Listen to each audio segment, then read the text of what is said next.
All right, we're going to talk about how to resize objects in Tinkercad.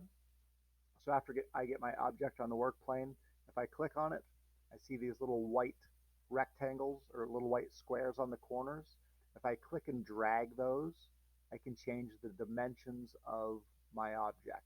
So these ones here on the corner will allow me to change the length and the width of the rectangle. And this one here that's on the top of my rectangle, that one will allow me to change the height. Now, if you notice, as I'm moving those, you see those numbers changing right there and right there. Those numbers are the actual dimensions of my shape. So this one here is 57 millimeters wide, and it's 57 millimeters long and 46 millimeters wide. The units of measurement are millimeters. So I can just change those measurements right on there. Let's say I want it to be 80 millimeters long.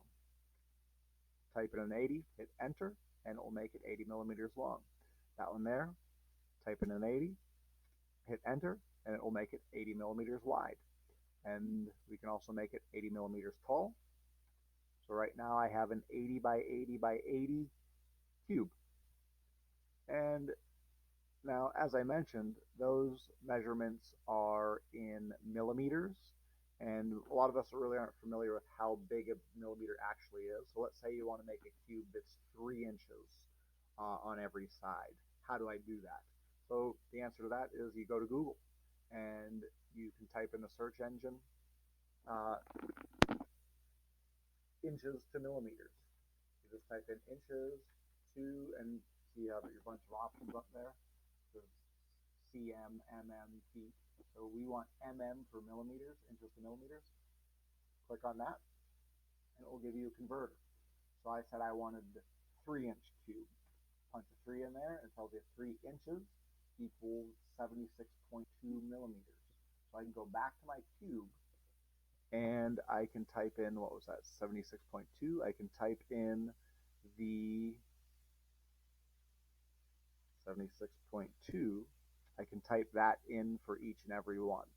So once again, if you don't know, if you want to make something a specific amount of inches, Google it and see how many millimeters it actually is, because Tinkercad uses millimeters as its units of measurement. Now, if I want to view all of the measurements of my cube at the same time, let me go back home here. If I go up here and grab the ruler and put this ruler down on my work plane and click on this, now it will give me all the dimensions of my shape.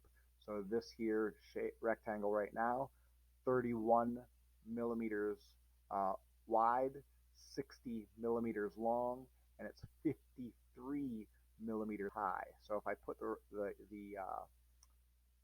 ruler down on the work plane, it'll give me all the measurements for my shape.